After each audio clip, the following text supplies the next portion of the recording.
ఓం శ్రీ మాత్రే నమః. అమ్మ పిలుపు ఛానల్కి స్వాగతం అండి. ఈరోజు ఈ వీడియోలో మనం వృషభ రాశి వారి గురించి తెలుసుకుందాం. 2026 సంవత్సరం ఫిబ్రవరి 23వ తేదీ అనగా సోమవారం రోజు వృషభ రాశి వారికి జాతక ఫలితాల ప్రకారం అనుకూల సమస్యలు అననుకూల సమస్యలు ఏ విధంగా ఉండబోతున్నాయి అనే విషయాలన్నీ కూడా ఈరోజు ఈ వీడియో వివరంగా తెలుసుకుందాం. అలాగే ఈ రాశి వారికి రేపటి రోజు నుంచి ఒక బంధం వలన కొన్ని సమస్యలు రాబోతున్నాయి. ఆ బంధం ఎవరు, వీరికి ముందే తెలుసా లేకపోతే వీరి జీవిత భాగస్వామ్య అనే విషయాలన్నీ కూడా ఈరోజు ఈ వీడియోలో వివరంగా తెలుసుకుందాం.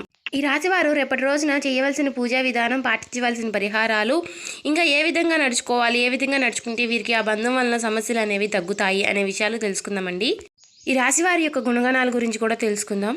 ఏముందిలే అని తీసిపారేయకుండా ఒక్క 10 నిమిషాలు ఈ వీడియోకి కేటాయించి చివరి వరకు చూస్తేనే మేమేం చెప్తున్నామో మీకు పూర్తిగా అర్థమవుతుంది. అలాగే ఇంకా మన ఛానల్ని ఎవరైనా సబ్స్క్రైబ్ చేసుకొని వాళ్ళు కొత్తగా చూసే వాళ్ళు ఉంటే దయచేసి సబ్స్క్రైబ్ చేసుకొని ఈ వీడియో మీకు నచ్చినట్లయితే ఓం శ్రీ మాత్రే నమః అని కామెంట్ చేసి లైక్ చేసి సపోర్ట్ చేయడం మాత్రం మర్చిపోకండి. అలాగే ఈ రాశి వారికి దేవుడు రాసిన రాతలో అయినా సరే ఏవైనా మార్పులు చేర్పులు ఉండవచ్చు, కానీ బ్రహ్మంగారి కాలజ్ఞానం ప్రకారం ఏదైతే చెప్పారో మనకి అదే జరుగుతుందనే చెప్పుకోవాలి. రేపటి రోజున ఒక బంధం వలన కొన్ని చిన్న చిన్న సమస్యలు అనేవి రాబోతున్నాయి. ఆ బంధం ఎవరు, ఏ విధంగా ఉంటారు, వారి వల్ల ఎలాంటి సమస్యలు రాబోతున్నాయి అనే విషయాలు తెలుసుకుందామండి. అలా తెలుసుకోవాలి అంటే ఈ వీడియోని మీరు చివరి వరకు చూస్తేనే మేమేం చెప్తున్నామో మీకు పూర్తిగా అర్థమవుతుంది. ఇక వివరాల్లోకి వెళ్ళిపోదాం. రాశి అనేది రాశిచక్రంలో 2వ రాశి. కృతిక 1, 2, 3, 4 పాదాలు, మృగశిర 1, 2, 3 పాదాలు, రోహిణి 1, 2, 3, 4 పాదాలు జన్మించిన వ్యక్తులు వృషభ రాశి కిందికి వస్తారు. ఈ రాశి యొక్క అధిపతి శుక్రుడు. ముందుగా వీరి యొక్క వ్యక్తిత్వాన్ని మనం గమనించినట్లయితే కనుక వృషభ రాశి వారు దృఢ సంకల్పంతో కార్యాచరణ శక్తిని కలిగి ఉంటారు. అనుకున్నది సాధించేంత వరకు నిద్రపోని మనస్తత్వం కలవారై ఉంటారండి. ఈ రాశి వారు అదేవిధంగా చిన్నప్పటి నుంచి కూడా ఎన్నో కష్టాలు పడి, బాధలు పడి, కుటుంబం యొక్క బరువు బాధ్యతలన్నీ కూడా వీరిపైనే పెట్టుకుని, ఎన్ని సమస్యలు వచ్చినా కూడా వీరి మనసులోనే పెట్టుకుని అన్నింటినీ ఎదిరించుకుంటూ ఒక స్థాయికి వస్తారని చెప్పుకోవాలి. అదేవిధంగా ఎవరు ఏ సమస్యలు ఉన్నా సరే నేనున్నాను అనే భరోసా ఇస్తూ ఉంటారు, వారికి హెల్ప్ చేస్తూ ఉంటారు. వారు ఒకవేళ వీరికి ఎంత చెడు చేయాలని చూసినా కూడా వాళ్ళు ఆ సమయంలో ఎంత బాధల్లో ఉన్నా సరే నేనున్నాను అని అన్నిటినీ కూడా మర్చిపోయి భరోసా ఇస్తూ ఉంటారు. ఎంత మంచిగా అయితే ఉంటారో అంతే చెడుగా కూడా ఉంటారండి. ఎందుకంటే వీరు మంచిగా ఉన్నప్పుడు వీరికి లేకపోయినా సరే వీరిది అంటే కడుపులో తీసి పెట్టినట్టు శాస్త్రం చెప్పే ఉంది కదా, అలా విధంగా వీరికి అందరికీ కూడా హెల్ప్ చేస్తూ ఉంటారండి. కాకపోతే కోపం వస్తే మాత్రం ఎవరు ఆపలేని విధంగా కోపం వస్తుంది. కాకపోతే వీరి మనసు మాత్రం చాలా సున్నితంగా ఉంటుందండి. వీరు చాలా మంచి సున్నితమైనటువంటి మనస్తత్వాలని చెప్పుకోవాలి. అదేవిధంగా కుటుంబానికి ఎక్కువ ప్రాధాన్యతనిస్తూ ఉంటారు. కుటుంబం యొక్క సలహాలు సూచనలు విన్న తర్వాత ఏ పనైనా సరే చేయడానికి ముందుగా ఉంటారు. రేపటి రోజున ఒక బంధం వలన వీరికి కొన్ని సమస్యలు రాబోతున్నాయి. ఆ బంధం ఎవరో కాదండి, మీ యొక్క అంటే ఈ రాశి వారు స్త్రీలు కానివ్వండి లేదంటే పురుషులు కానివ్వండి, మీ యొక్క జీవిత భాగస్వామి వైపు నుంచి కొన్ని సమస్యలు అనేవి రాబోతున్నాయండి. ఎందుకంటే వారి నుంచి సమస్యలు రాబోతున్నాయి. ఏముందిలే తెగతింపులు చేసేసుకుందాం అన్న విధంగా మాట్లాడకుండా కోపం వచ్చినా సరే అధిగమించుకుంటూ కూర్చుని నెమ్మదంగా మాట్లాడుకుంటే మాత్రం ఆ సమస్యలన్నీ కూడా సద్దుమొహం పెట్టే అవకాశాలు అయితే కనిపిస్తున్నాయండి. మీరు ముందుగానే ఏముందిలే అని ఎడమొహం పెడమొహంగా మాట్లాడుకుంటే అవి పెద్దగా గొడవలుగా మారే అవకాశాలు కూడా కనిపిస్తున్నాయి. కాకపోతే మీ జీవిత భాగస్వామి నుంచి కొన్ని వారి యొక్క ఫ్యామిలీ తరపు నుంచి వచ్చే గొడవలని కూడా చెప్పుకోవచ్చు. ఎందుకంటే మీకు ఉన్నటువంటి వివాహం దగ్గర నుంచి చిన్న గొడవలు కూడా రేపటి రోజున మీరు అన్నీ బయటికి తీసి మాట్లాడే విధంగా ఉండబోతున్నాయనే చెప్పుకోవాలి.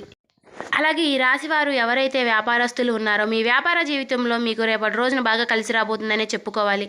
మీకు అనుకున్నటువంటి పనులన్నీ కూడా రేపటి రోజున పూర్తయ్యే అవకాశాలు ఉన్నాయి. నిలిచిపోయిన పనులన్నీ కూడా రేపటి రోజున మీ చేతిలోకి వచ్చే అవకాశాలు కూడా కనిపిస్తున్నాయి. ఉద్యోగస్తులు ఎవరైతే ఉన్నారో మీ ఉద్యోగ జీవితంలో రేపటి రోజున మీ పై అధికారుల నుంచి మీరు మంచి ప్రశంసలు అయితే పొందుకోబోతున్నారనే చెప్పుకోవాలి. కాకపోతే మీ తోటి ఉద్యోగస్తులు మిమ్మల్ని చూసి వారవలేని తనముతో మీ పైన చెడ్డని మోపే అవకాశాలు కూడా కనిపిస్తున్నాయి. కాకపోతే మీకు రేపటి రోజున మంచి ప్రమోషన్లు వచ్చే అవకాశాలు కూడా ఉన్నాయండి. అలాగే ఈ రాశివారి విద్యార్థులు ఎవరైతే ఉన్నారో మీ విద్యా జీవితంలో రేపటి రోజున మీరు అనుకున్నటువంటి విదేశీ విద్యకు వెళ్ళాలని ట్రై చేస్తున్నటువంటి ఆ సంగతులను కూడా రేపటి రోజున మీరు తెలుసుకునే అవకాశాలు ఉన్నాయండి. కాకపోతే పోటీ పరీక్షలు రాసి ఉన్న వాటిల్లో కూడా రేపటి రోజున మీకు మంచి ప్రశంసలు అయితే పొందుకుంటారని చెప్పుకోవాలి. ఇప్పుడు రాబోయే సమయం అంతా మీకు మంచిగానే జరగబోతుందని చెప్పుకోవాలండి. ఏముందిలే ఇలానే చెప్తారని మాత్రం తీసిపారేయకండి. అదేవిధంగా మీరు ఈ రాశివారు ఎవరైతే వివాహం కాకుండా చాలా రోజుల నుంచి వివాహ గడియల కోసం వెయిట్ చేస్తున్నా ఉన్నవారికి మీ వివాహ గడియలు అయితే ఈ రాబోయే రోజుల్లో రాబోతున్నాయనే చెప్పుకోవాలి. ఎందుకంటే మీకు అంతా మంచి జరగబోతుందని చెప్పుకోవాలి.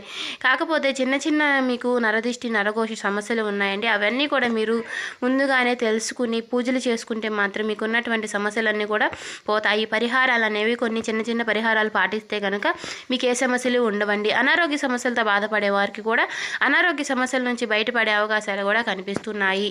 అలాగే ఈ రాశి వారు ఎప్పటి నుంచో సంతానం లేక చాలామంది బాధలు పడేవాళ్ళు ఉన్నారండి. చూస్తున్నాం కదా, సంతానం కోసం మేము ఏం చేసినా కూడా సంతానం లేకుండా పోతుంది అనే విధంగా ఉన్నారు.